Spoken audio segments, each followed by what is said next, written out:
not noted it down? Okay. Okay.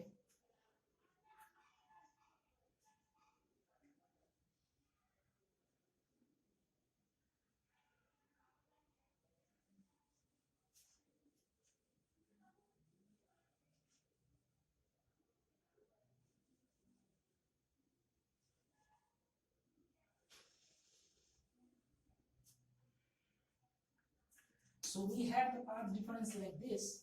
The path difference, we had found it as x is equal to y d over d. This is the path difference. Now, the first case of, say, maxima. Okay, the first case is maxima when the point P will be a bright spot. So the first case is maxima. Maxima occurs only when the path difference is an even multiple of lambda by 2. So when x is an even multiple of lambda by 2, lambda is the wavelength of the light used. This is a monochromatic source. It has only one wavelength. Okay, so the wavelength is lambda. So if the path difference x is an even multiple of lambda by 2, then this point P will be a bright spot and we will get a maxima over here. Okay. Also, we can say that a constructive interference is occurring at P if x is an even multiple of lambda by 2. So if x is an even multiple of lambda by 2 means 2 into n into lambda by 2. So even multiple means 2n, where n can take values n equal to 0, 1, 2, 3 and so on. So this is the condition of maxima. Now what is x? Yd over d, that is equal to 2n lambda by 2, that is equal to n lambda. So what will be y? Y is equal to n lambda d over d. So y is the distance of this point from the central bright spot C. So at what distances the maximum will occur from the central spot? At these distances by putting the values of n like 1, 0, 1, 2, 3. So the maximum will occur at distances lambda d by d, 2 lambda d by d and so on.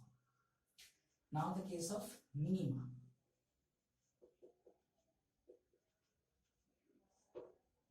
So when x is an odd multiple of lambda by 2, then we will get a minima or a dark spot or destructive interference occurs at point P. So the condition of minima will be when x is an odd multiple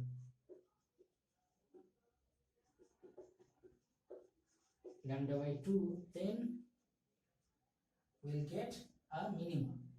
Then here you can write, then P will be a bright spot.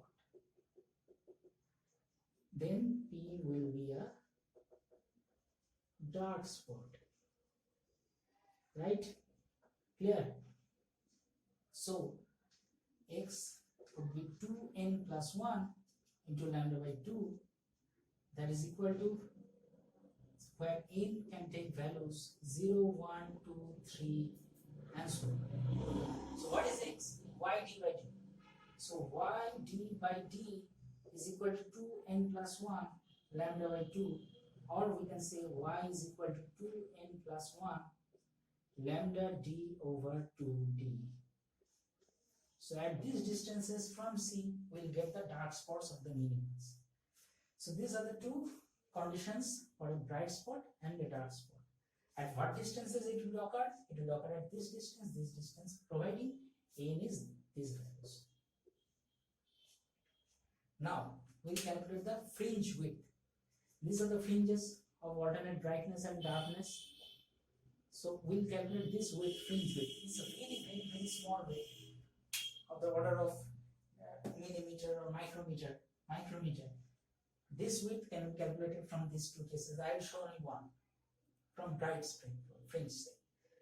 If we calculate the same thing with this condition, with the condition of minimum of the dark spot, it will give the same result.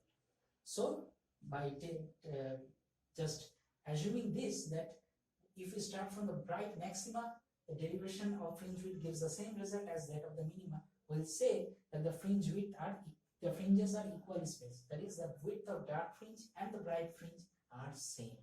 Okay. So we'll calculate the fringe width now. Okay. I will calculate the fringe width.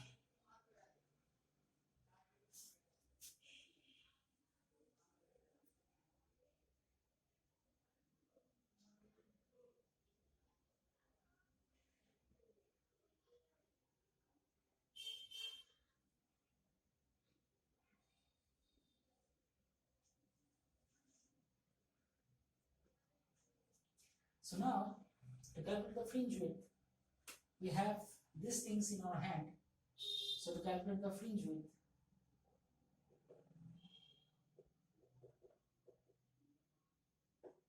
we'll calculate the fringe width and we'll denote it by beta.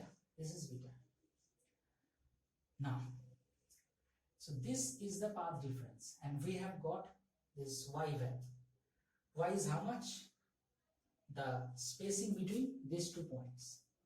So for maxima,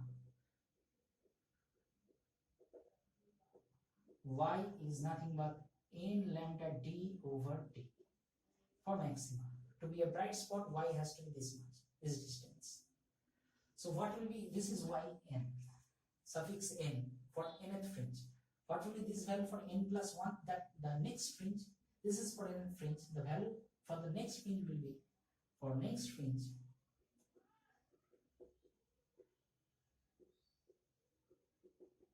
is equal to n plus 1 into lambda d over d, right? This is for the next fringe, and this is for the previous one, nth one. So now for these 2 fringes, these are the 2 fringes. So we'll just subtract it and get the width, as simple as that. So the fringe width beta is equal to yn plus 1 minus yn, that is equal to n plus 1 lambda d over d minus n lambda d over d. So this part gets cancelled and we are left with this part, n lambda d over d. This is the beta part. This is the beta fringe width. So this gives us our fringe width, and if we start from the minima case, we will observe the same result, which gives us the conclusion that the fringes are equally spaced. So after this, I shall do some